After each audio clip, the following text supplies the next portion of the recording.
Welcome back. I am Adarsh राजफेन, this my channel solution of our problem. आज हम इस वीडियो में बात करेंगे फंगल इन्फेक्शन के बारे में। Fungal infection is very important topic for pathology, pharmacology. Daily life के बेस पे भी फंगल इन्फेक्शन बहुत इंपॉर्टेंट है। फंगल इन्फेक्शन आप नॉर्मली देखते ही होंगे, कभी ना कभी हमने इस फंगल इन्फेक्शन को फेस किया है। चलिए उसके बारे में बात करेंगे, क्योंकि हम एक टॉपिक शुरू करने जा रहे हैं, anti fungal drug. Anti fungal drug topic start करने से पहले फंगल के बारे में जानना बहुत जरूरी है कि इसके टाइप्स क्या है, इसका क्लासिफिकेशन क्या है, इंट्रोडक्शन क्या है, फंगल इन्फेक्शन क्या क्या रिस्क, कौन कौन से रिस्क फैक्टर होते हैं, इस सब के बारे में बात करेंगे इस वीडियो में। इस वीडियो में बहुत ही इंटरेस्टिंग होने वाला है, क्योंकि ये वीडियो में आपको डायग्राम के सही दिखाया जाएगा। इस वीडियो को स्टार्टिंग से लास्ट तक देखिएगा, बहुत ही इंटरेस्टिंग टॉपिक होने वाला है और आपकी समझ में बहुत ही आसान तरीके से आने वाला है। गर्मियों में पसीने की वजह से हमारे कुछ पार्ट्स में इचिंग होने लगती है, खुजली का एहसास होने लगता है, लाल निशान देखने को मिलते हैं। बरसात में आप गीले रहें या कपड़े भीगे रहें तो भी ऐसे रैसेस देखने को मिलते हैं। और कभी कभी बिना इन किसी कारण के हमारी बॉडी के पार्ट्स में खुजली का एहसास होने लगता है। इनको साधारण भाषा में दांत खाज खुजली कहते हैं। क्या आप जानते हैं इनके पीछे का मेन लॉजिक क्या है? इनके पीछे जो रिस्पॉन्सिबल होते हैं वो होते हैं फंगल। आज हम स्टार्ट करने वाले हैं फार्माकोलॉजी का इंपॉर्टेंट टॉपिक है, जो कि फंगल एजेंट। और आज इस प्रेजेंटेशन में हम बात करेंगे basic introduction of fungal agent, उनका क्लासिफिकेशन और उनके इन्फेक्शन के टाइप्स के बारे में। एंटी फंगल ड्रग के बारे में बात करें उससे पहले फंगल के बारे में हमको डिटेल होना ज़रूरी है, तो इस प्रेजेंटेशन में हम एंटी फंगल यानी फंगल के बारे में ही बात करने वाले हैं। सबसे पहले हमको जानना होगा कि ये फंगल होते क्या हैं।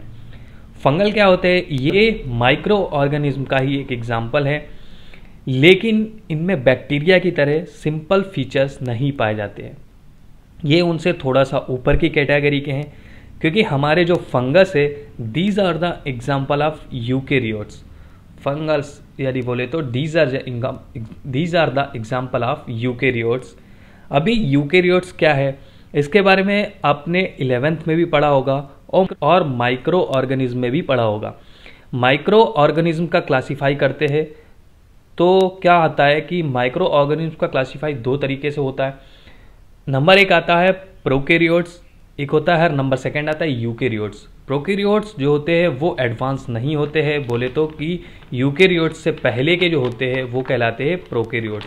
यूकेरियोट्स जो होते हैं वो होते हैं एडवांस। बहुत सारे डिफरेंस हैं प्रोकैरियोट्स और यूकेरियोट्स को डिफर करने के लिए, पर यहाँ पे एक जो मेजर सा डिफर है वो बात कर लेते हैं। बोले तो यूकेरियोट्स जो पहले आए होंगे वो कहलाते हैं प्रोकैरियोट्स। बोले तो जो एडवांस नहीं होंगे, जिनके ऑर्गन इतने डेवलप नहीं होंगे। यूकेरियोट्स जो आगे और फर्दर डेवलप हो गए, उनके न्यूक्लियस के ऊपर प्रोटेक्टिव मेम्ब्रेन पाया जाता है, जो बोला जाता है न्यूक्लियस मेम्ब्रेन। न्यूक्लियस मेम्ब्रेन के अकॉर्डिंग हम प्रोकैरियोट्स और यूकेरियोट्स में डिफरेंस बता सकते हैं। Eukaryotes they have diploid number of chromosome and nuclear membrane and have sterol in plasma membrane। अब न्यूक्लियर मेम्ब्रेन होता है, they have diploid chromosome यानी इनके पास दो पेयर ऑफ क्रोमोसोम होता है, न्यूक्लियर मेम्ब्रेन होता है and have sterol in plasma membrane. ये जो स्टेरॉल है ये क्या होता है, आइए इसके बारे में बात करते हैं। स्टेरॉल बेसिकली एक लिपिड है जो कि एक इम्पॉर्टेंट पार्ट प्ले करेगा इनके डिफरेंट वेरियर बनाने में, इनके सेल के कंपोनेंट बनाने में। स्टेरॉल कॉम्बिनेशन है आपके स्टेरॉइड का और अल्कोहल का, जो दोनों मिलकर एक लिपिड का परफॉर्मेशन करेंगे। ये बहुत ही इंपॉर्टेंट है, रोल प्ले करेगा, ये बहुत ही इंपॉर्टेंट रोल प्ले करेगा आपके सेल के मेम्ब्रेन को बनाने में। इनके बारे में एक और बेसिक जानकारी, they are heterotrophs living on performed organic matter, यानी कि जो इनका फॉर्म है वो समय के साथ साथ, यानी जो साइकिल आएंगे उसके साथ साथ ये जस्ट करते रहते और they living on performed organism matter. ये पहले से ही बने ऑर्गेनिज्म मैटर में लीव करते हैं और उनमें सर्वाइव करते हैं। आपने अपने घरों में लकड़ी के सामानों में फंगल ग्रोथ देखी होगी, खासकर बरसात जो सीजन चल रहा है, बरसात में जो मशरूम खाने के लिए यूज़ करते हैं वो भी एक एग्जाम्पल है फंगस का। हालांकि वो आपके लिए पैथोजेनिक नहीं है, वो यूज़फुल है, वो हम फूड के थ्रू यूज़ करते हैं, खाने के लिए यूज़ करते हैं, तो वो हमारे लिए पैथोजेनिक नहीं है, वो यूज़फुल है। अगर बात करें इनके मेटाबॉलिज्म के बारे में, तो अब आते हैं मेटाबॉलिज्म के बारे में। Metabolism of fungi consist of, यानी फंगाई के लिए बेसिक मेटाबॉलिज्म क्या होती है, उस मेटाबॉलिज्म के लिए किन किन स्टेप को देखा गया, उस मेटाबॉलिज्म के लिए किन किन स्टेप को देखा गया और कौन कौन सी चीज़ें इंक्लूड होती हैं। दो मेजर पार्ट यहाँ पर यूज़ किया गया है। इसी के अकॉर्डिंग आगे जाकर के एंटी फंगल ड्रग के मैकेनिज्म ऑफ एक्शन और साइट ऑफ एक्शन को अच्छे से समझने वाले हैं। नंबर 1 आता है मेटाबॉलिज्म में synthesis of chitin. Synthesis of chitin की बात करें, व्हाट इज द काइटिन, ये इंपॉर्टेंट स्टेप है। ये काइटिन बेसिकली पॉलीमर है, polymer of N acetyl glucosamine का ये बेसिकली पॉलीमर है एन एसिटाइल ग्लूकोसामाइन का, ये जो बहुत इंपॉर्टेंट रोल अदा करते हैं सेल वॉल के सिंथेसिस में। सेल वॉल को सेल की प्रोटेक्शन प्रोवाइड करता है। सेल वॉल जो होता है वो सेल को प्रोटेक्शन प्रोवाइड करता है, उनकी इंटरग्रिटी बढ़ाता है, को मेंटेन करता है और बाहर से आने वाले स्टिमुलाई को से भी प्रोटेक्शन करता है, बाहर से आने वाले स्टिमुलाई से प्रोटेक्शन करता है। काइटिन सेल के बॉल को बनाने में हेल्प करता है, ये एक प्रोटेक्शन मैकेनिज्म। लेकिन आगे जाकर हमको इस फंजाई को ख़त्म करना है तो हम उसी सेल वॉल को सिंथेसिस को इफेक्ट करना होगा। मतलब जो इसने सेल वॉल बनाई है उस सेल वॉल को ही हमको इफेक्ट करना होगा, उस सेल वॉल को ही हमको इफेक्ट करना होगा, जिससे कि हम उसके मेटाबॉलिज्म, उसकी ग्रोथ को रोक सके। ये इंपॉर्टेंट है, आपको काइटिन के सिंथेसिस को इफेक्ट करेंगे एनी हाउ।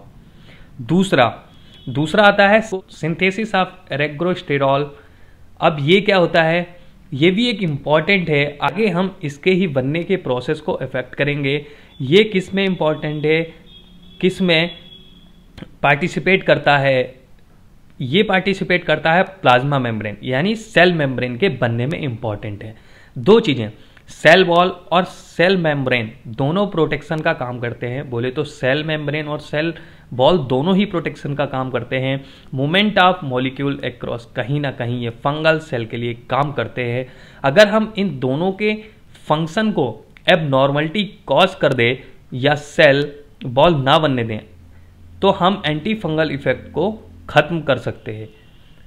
हम सेल वॉल ना बनने दें, हम प्लाज्मा मेम्ब्रेन ना बनने दें तो हम इस एंटी फंगल के इफेक्ट को ख़त्म कर सकते हैं। चलिए अब हम बात कर रहे हैं कि कौन कौन से रिस्क फैक्टर होते हैं फॉर फंगल इन्फेक्शन के लिए। Risk factor for fungal infection number 1 आता है, यहाँ पे हम बहुत सारे रिस्क फैक्टर होते हैं, नंबर 1 की बात करेंगे। नंबर 1 आता है improper use of broad spectrum antibiotic eradicate the non pathogenic bacteria that competes fungi for nutrition. इसमें फंगल इन्फेक्शन की संभावना कैसे होगी, बहुत ही सिंपल सा फंडा है। वर्ड देखे पहले इम्प्योर, बिना सही तरीके के या बिना किसी गाइडलाइन के, बिना सही तरीके के या बिना किसी गाइडलाइन के अब हम ब्रॉड स्पेक्ट्रम एंटीबायोटिक यूज़ करेंगे। ब्रॉड स्पेक्ट्रम एंटीबायोटिक बोले तो जिसका कि थेरेपेटिक रेंज ज़्यादा हो, यानी वो लिमिटेड 1-2 बैक्टीरिया को ख़त्म नहीं करेगा, वो ज़्यादा ग्रुप ऑफ बैक्टीरिया को किल कर सकता है। इनको हम इम्प्योर तरीके से यूज़ करेंगे तो क्या होगा, जो बैक्टीरिया पैथोजेनिक नहीं हैं, जो हमारे लिए बॉडी में यूजफुल हैं, उनको भी ये एंटीबायोटिक ख़त्म कर देगा, जिससे क्या होगा कि फंगल इन्फेक्शन के चांसेस हमारी बॉडी में बहुत ही ज़्यादा बढ़ जाएंगे। और उससे होगा क्या कि जो फंगस हैं वो अब रिटेन करके रखेंगे, क्योंकि कुछ बैक्टीरिया अपनी न्यूट्रिशन के लिए फंगस को यूज़ करते हैं। नंबर 2 आती है of different type of immunosuppressor disease. इसके अंदर सबसे इंपॉर्टेंट है एड्स, यानी कि अगर किसी व्यक्ति को कोई ऐसी प्रॉब्लम हुई है जो कि उसके इम्यून सिस्टम को काफ़ी वीक कर देता है, तो उस वीक इम्यून सिस्टम के कारण से भी फंगल इन्फेक्शन के बढ़ जाने की पॉसिबिलिटी बहुत ही ज़्यादा हो जाती है। नंबर 3 आता है यूज ऑफ इम्यूनोसप्रेसेंट। नाम ही बता रहा है कि ऐसे ड्रग जो आपके इम्यून सिस्टम को सप्रेस करते हैं। तब तो आपके बैक्टीरिया के साथ साथ फंगस भी आगे जाकर ग्रोथ करने की संभावना बहुत अधिक रखते हैं, जो कि इम्यून सिस्टम उनके अगेंस्ट फाइट करता है हमारी बॉडी का, उसको तो आपने जानबूझकर सप्रेस कर दिया। होता क्या है, हमारी बॉडी में बहुत सारे ऐसे बैक्टीरिया और फंगस ग्रोथ करते रहते हैं जिनकी वजह से हम कभी ना कभी डिजीज़ का शिकार हो सकते हैं। पर क्या होता है कि हमारे अंदर का जो इम्यून सिस्टम है, वो इम्यून सिस्टम हमारी बॉडी में फाइट करता रहता है, जिसकी वजह से हमें बहुत सारी ऐसी डिजीज़ कॉज नहीं होती हैं। वो हमारे इम्यून सिस्टम पे डिपेंड करता है कि हमारा इम्यून सिस्टम कितना पीक है और कितना स्ट्रांग है। तो हमारे इम्यून सिस्टम को हमें अपने बहुत स्ट्रांग बनाकर रखना चाहिए। उसके लिए हम सही डाइट लें, न्यूट्रिशन लें, बहुत सारी ऐसी चीज़ें ना नरगली खाएं पिएं जिसकी वजह से हमारा इम्यून सिस्टम वीक हो। इम्यून सिस्टम को स्ट्रांग बना कर रखना है हमारे लिए, स्वस्थ रहने के लिए बहुत ही इंपॉर्टेंट है। नंबर 4 आता है कैंसर कीमोथेरेपी। कभी कैंसर कीमोथेरेपी के समय आपका इम्यून सिस्टम डाउन होता है, उसकी वजह से भी फंगल इन्फेक्शन के चांसेस बढ़ जाते हैं। नंबर 5 आता है ओल्डर एज। ओल्ड एज की बात करें, एज को क्रॉस करने के बाद इम्यून सिस्टम काफ़ी वीक हो जाता है। जब यंग एज को क्रॉस कर लेते हैं या ऐसा ही इन्फेक्शन के चांस ज़्यादा बढ़ जाते हैं। अब इस टाइम कोरोना चल रहा है तो आपने देखा होगा कि जो बच्चे और वृद्ध है उनकी रिकवरी रेट बहुत कम है, उनके ठीक होने के चांसेस बहुत कम रहते हैं। और मतलब होते हैं पर चांसेस बहुत कम है, क्योंकि उनका इम्यून सिस्टम इतना स्ट्रांग नहीं रह गया होता है। जो यंग एज के लोग रहते हैं उनका इम्यून सिस्टम बहुत ही स्ट्रांग होता है। तो कोरोना का जो इस समय चल रहा है, तो कोरोना में जो पेशेंट को ट्रीटमेंट चल रहा है तो उनको बेनिफिट ज़्यादा हो रहा है जिनका इम्यून सिस्टम ज़्यादा स्ट्रांग है, क्योंकि अभी वैक्सीन बन नहीं पाई है।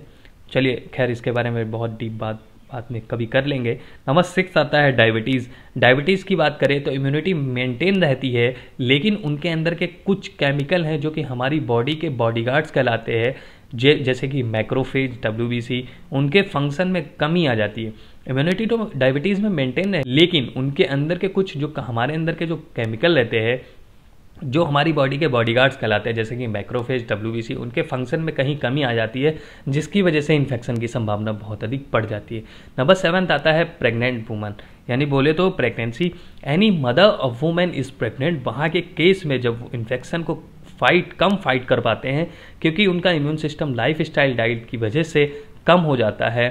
These are not cause then are risk factor. These are not cause, these are risk factor. ये सब कॉज नहीं है, ये सब रिस्क फैक्टर है। कॉज और रिस्क फैक्टर की अगर हम बात करें तो हम एक एग्जांपल को समझ सकते हैं। आग को जलाने के लिए चाहिए तो माचिस, पर पेट्रोल मदद करेगा उस आग को जलाने के लिए। सेम है यहाँ पे, ऐसा ही है कि कॉज नहीं है फंगल इन्फेक्शन को लाने के लिए, पर ये फंगल इन्फेक्शन के चांसेस को इंक्रीज कर सकते हैं। इन रिस्क की वजह से हमको फंगल इन्फेक्शन की संभावना बहुत अधिक बढ़ जाती है। चलिए इस बारे में हमने बात कर ली। चलिए अब बात करते हैं ट्रांसमिशन ऑफ फंगल इन्फेक्शन की। ट्रांसमिशन ऑफ फंगल इन्फेक्शन कैसे होता है, किन किन पार्ट से कैसे कैसे फंगल इन्फेक्शन एक पार्ट से दूसरे पार्ट्स में मूव करता है, ट्रांसमिट होता है, एक पर्सन से दूसरे पर्सन में, या एक ही पर्सन के एक पार्ट से दूसरे पार्ट्स में कैसे मूव करता है। चलिए इसको देखते हैं। इसके टाइप देखेंगे कि कैसे ट्रांसमिट होता है। नंबर 1 टाइप आता है inhalation of spore. Inhalation of spore की बात करें तो ये जो स्पोर होते हैं, छोटे छोटे पार्टिकल है, फंगल हैं, ये कैसे मूव करते हैं? ये मूव करते हैं इनहेलेशन के थ्रू। मैक्सिमम डिजीज होती है इनहेलेशन के थ्रू फंगल इन्फेक्शन की।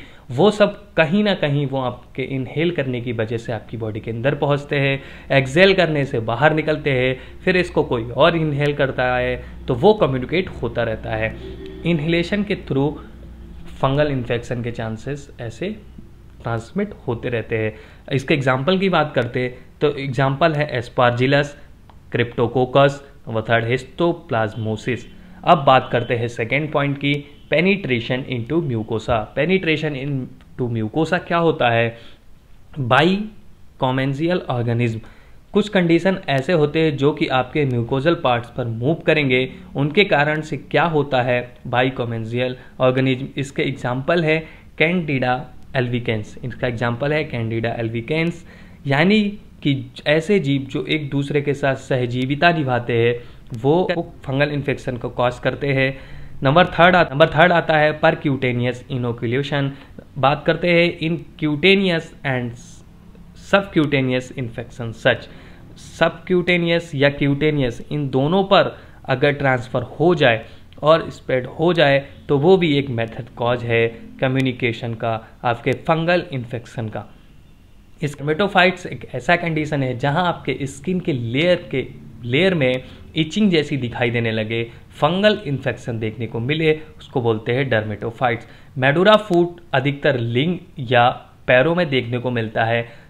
ये पैर बहुत ही बुरी तरीके से फंगल इन्फेक्शन की चपेट में आके पैर में लग जाता है और ये इन्फेक्शन आगे और फर्दर मूव करता रहता है।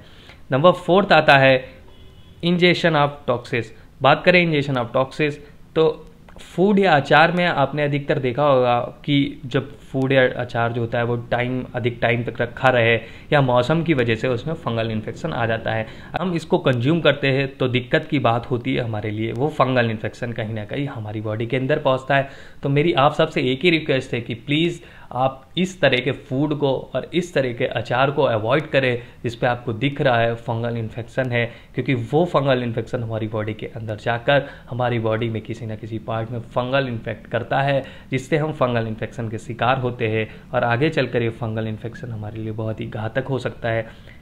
चलिए अब हमने बात कर ली एंटी फंगल एजेंट्स के बारे में, उसका इंट्रोडक्शन टाइप के बारे में, बात करेंगे फंगल के फुल क्लासिफिकेशन का। कभी ना कभी हम सब ने ही फंगल इन्फेक्शन फेस किया है। अब बात करेंगे फंगल के फुल क्लासिफिकेशन का। कभी ना कभी हम सब ने ही फंगल इन्फेक्शन फेस किया है। ये फंगल अलग अलग जगह पर होते हैं, उन्हीं के अकॉर्डिंग हमको क्लासीफाई करना है। कभी वो आपके स्कैल्प पे, कभी वो आपके स्कैल्प पर, कभी पैरों में, कभी स्किन में, अंडर आर्म में, बॉडी के अलग अलग जगह पर मूव कर सकते हैं। ये बॉडी के सुपरफिशियल लोकेशन के अकॉर्डिंग बात किया। कभी कभी ये थ्रू आउट बॉडी भी दिखते हैं जब ये इनहेलेशन के थ्रू अंदर जाते हैं। चलिए अब इसके क्लासिफिकेशन के बारे में बात कर लेते हैं। तो एक बार स्टार्टिंग से समझते हैं। नंबर 1 आता है superficial fungal infection, number 2 cutaneous fungal infection, number 3 mucocutaneous candidiasis बोलते हैं, नंबर 4 सब क्यूटेनियस फंगल इन्फेक्शन, नंबर 5 आता है सिस्टेमिक फंगल इन्फेक्शन, नंबर 6 आता है अपॉर्चुनिस्टिक फंगल इन्फेक्शन। अब चलिए बात करते हैं पहले ये अलग अलग तरीके हैं क्लासिफिकेशन के, ये दिखाने के लिए कि पर्टिकुलर पार्ट में इस फंगल की वजह से कौन सी प्रॉब्लम होती है और उनको कौन सी ड्रग से ठीक करते हैं। इस बारे में हम नेक्स्ट बहुत सारे वीडियोस में बहुत सारे टॉपिक ऐसे कवर करने वाले हैं कि फंगल इन्फेक्शन के लिए कौन सी ड्रग कब यूज़ करते हैं, उसके इफेक्ट, साइड इफेक्ट, उसके एडवर्स इफेक्ट, और हम बात कर ले उसकी डोज, सबके बारे में बात करेंगे ब्रीफली। चलिए समझते हैं इसके क्लासिफिकेशन के बारे में। अब बात करते हैं क्लासिफिकेशन की। नंबर 1 आता है सुपरफिशियल फंगल इन्फेक्शन। नाम से ही समझ में आ रहा है कि सुपरफिशियल होगा। चलिए बात करते हैं सुपरफिशियल बोले तो limited to outer layer of skin या हेयर। जो आपकी आउटर लेयर स्किन की होती है, हेयर्स होते हैं, उनमें जो सुपरफिशियल फंगल इन्फेक्शन को देखने को मिलता है वो इसमें आता है। इसके एग्जाम्पल की बात कर ले। नंबर 1 आता है टीनिया। एग्जाम्पल की बात कर ले, एग्जाम्पल आता है टीनिया नाइग्रा। टीनिया नाइग्रा क्या होता है? पैर के ऊपरी वाले हिस्से में एक ब्राउन ब्लैक डॉट जैसा दिखेगा जो कि पेनलेस होंगे। सबसे बड़ी खासियत है कि ये इन्फेक्शन होता है वो पेनलेस होता है, पर ये बहुत ही खतरनाक होता है। नंबर सेकंड एग्जांपल है ब्लैक पाइड्रा। ब्लैक पाइड्रा क्या होता है? बालों में जो रूसी होता है वैसे ही हेयर्स के नोडुल्स बनने लगते हैं। ये सुपरफिशियल हो गया, आउटर मोस्ट लेयर हो गया। वैसे ही होता है व्हाइट पाइड्रा। व्हाइट पाइड्रा क्या होता है कि जो नोडुल्स ब्लैक होते थे वो व्हाइट होते हैं। तो व्हाइट और ब्लैक दोनों के तरह के इन्फेक्शन पाइड्रा में जो हेयर्स में देखने को मिलते हैं, वो आपको डायग्राम अभी दिखा रहा हूं, समझ लीजिए।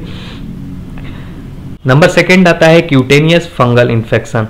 Restricted to keratinized layer of skin, hair, nails, fungi causing these disease बोले तो dermatophytes of skin hair. Body में अलग अलग सेल होते हैं, वैसे ही केराटिनाइड सेल है जो मेनली पार्ट बनाते हैं हेयर्स के, नेल्स के, इन्हीं के पार्ट्स पर ये पाए जाएंगे। ऐसे फंगल जो कॉज करते हैं उनको हम कहते हैं डर्मेटोफाइट्स। डर्मेटोफाइट्स के रूप में जा सकते हैं बॉडी के अंदर या मतलब लेयर में स्किन की। एग्जाम्पल की बात करें तो ये है ringworm, tinea capitis scalp पे पाया जाता है, ये बालों जो आपके स्कैल्प में होते हैं, बालों के नीचे के सतह पर डैंड्रफ, आप उसको भी समझ सकते हैं। मार्केट में कई तरह के एंटी फंगल शैम्पूज आते हैं, उसको यूज कर फंगल इन्फेक्शन को ठीक भी किया जा सकता है। नंबर 3 आता है टीनिया मैरस। ये हैंड्स में होते हैं। ये फंगस आपको इस डायग्राम में मैं दिखा रहा हूँ, इस तरीके से ये फंगल इन्फेक्शन होता है हैंड्स में, हाथों में। नंबर 3 आता है म्यूकोक्यूटेनियस। म्यूकोक्यूटेनियस की बात करें तो candidiasis infection can occurs anywhere what are most common in skin folds, genital और oral mucosa and throat. Include करते हैं इसमें म्यूकोस मेम्ब्रेन और स्किन के बीच में। म्यूकोक्यूटेनियस की बात करें तो म्यूकस मेम्ब्रेन और स्किन के बीच के लेयर के ठीक ऊपर इस तरह के इन्फेक्शन को देखने को मिलता है। ये जो इन्फेक्शन है मोस्टली कहीं भी हो सकता है, पर लेकिन मोस्ट कॉमन पार्ट है स्किन फोल्ड, जहां पर स्किन के फोल्ड नजर आते हैं। जेनाइटल पार्ट्स मेल और फीमेल दोनों में, ओरल म्यूकोसा और थ्रोट में भी प्रॉब्लम कॉज कर सकते हैं। जेनाइटल ऑर्गन की बात करें तो ये मेनली फीमेल्स में ज़्यादा देखने को मिलता है। इसके एग्जाम्पल की बात कर लेते तो एग्जाम्पल है कैंडिडा एल्विकेंस। कैंडिडा एल्विकेंस की इसका एग्जाम्पल है, इसकी भी डायग्राम हम देख लेंगे। वो 4th आता है subcutaneous fungal infection. Subcutaneous fungal infection क्या होता है, इसकी बात करते हैं, नाम से ही पता लग रहा है क्यूटेनियस बोले तो इसमें इंक्लूड करते हैं dermis, subcutaneous tissue, muscles and fascia. इसके एग्जाम्पल है यूमाइकोटिक माइसिटोमा। ये कुछ अलग अलग कंडीशन है जो कि डायग्राम में देखेंगे। नंबर 4 हो गया। नंबर 5 आता है systemic fungal infection. Systemic fungal infection क्या होता है, यानी ऐसा इन्फेक्शन जो कि आपकी स्किन के किसी पार्टिकुलर पार्ट पर होकर के इंटरनली मूव करने लगे, यानी जो आपके स्किन पार्ट्स पे स्किन पे ना होकर इंटरनली मूव करने लगे, ब्लड तक पहुंच जाए, इट इज कॉल्ड सिस्टमिक। ये काफी खतरनाक हो सकता है, ट्रीटमेंट लंबा खींच सकता है और अलग अलग सिम्टम्स देखने को मिल सकते हैं। ये कॉलोनी बनाते हैं आपकी वक्कल कैविटी से, फिर ये मूव करते हैं आपके different type of upper part, lower part, आप जीआईटी, रिस्पिरेटरी ट्रैक को प्रॉब्लम कर सकते हैं, एल्वोलाई में पहुंच सकते हैं। Systemic fungal infection, fungus colonize buccal cavity and portion of lower upper GIT infection particles are inhaled and lodges in mucous membrane of respiratory tract or an alveoli। बात कर ली हमने कि एल्वोलाई तक पहुंच सकते हैं, ये अंदर बॉडी के अंदर हमको ज़्यादा ही खतरनाक हो सकते हैं। इसके एग्जाम्पल की बात करें तो इसका एग्जाम्पल है first histoplasmosis, number 2 blastomycosis. Systemic fungal infection हमारे लिए बहुत ही खतरनाक हो सकता है। ये हम अधिकतर इनहेल कर लेते हैं इस पोस्ट को, और ये हमारी अपर या लोअर पार्ट्स को पूरा फंगल इन्फेक्ट कर सकता है। नंबर 6 आता है और लास्ट है अपॉर्चुनिटीज फंगल इन्फेक्शन। बोले तो ये ऐसे फंगल इन्फेक्शन है, इसको बोलते हैं कैंडिडाइसिस की वजह से कॉज होते हैं। ये बॉडी में इम्यून सिस्टम के वीक होने का वेट करते रहते हैं, कब हमारी बॉडी का इम्यून सिस्टम वीक हुआ और हम ग्रोथ कर जाएं। ये फंगल इन्फेक्शन बॉडी के अंदर रहते ही हैं पहले से ही, और ये वेट करते रहते हैं कि कब हमको सर्वाइवल कंडीशन मिले और हम अपना इफेक्ट करना शो करें। तो मैंने आपको पहले ही बताया था कि हमारा इम्यून सिस्टम बहुत ही मतलब स्ट्रांग होना चाहिए। इम्यून सिस्टम अगर स्ट्रांग होता है तो हम बहुत सारी डिजीज को अपनी बॉडी के अंदर अपने इम्यून सिस्टम से, हमारा इम्यून सिस्टम उस पर अटैक करता है और वो इम्यून सिस्टम हमारी बॉडी के अंदर होने वाली डिजीज को रोकता है, उसकी ग्रोथ को नहीं होने देता है और ठीक भी कर देता है। तो इम्यून सिस्टम हमारा बहुत ही स्ट्रांग होना चाहिए। So this is the first video of the anti fungal drug, जिसमें हमने बात करी फंगल के बारे में, उसका क्लासिफिकेशन देख लिया, उसका इंट्रोडक्शन देख लिया, उसके टाइप्स हमने देख लिए। अब हम नेक्स्ट वीडियो में बात करेंगे एंटी फंगल ड्रग के बारे में। ये वीडियो अगर आपको पसंद आया तो प्लीज़ इस वीडियो को लाइक कीजिएगा। अगर आपकी सॉल्यूशन का प्रॉब्लम इस वीडियो में हो गया है तो प्लीज़ इस वीडियो को लाइक कीजिएगा, जिसको ज़रूरत है उसको शेयर कीजिएगा और हमारे चैनल को सब्सक्राइब कीजिएगा। आपका हमारे चैनल के साथ जुड़ने के लिए बहुत बहुत धन्यवाद। इसी तरह से मैं और भी वीडियोज आपके साथ शेयर करता रहूँगा। मेरी भी कोशिश है और आप भी कोशिश करते रहिए। Thank you so much.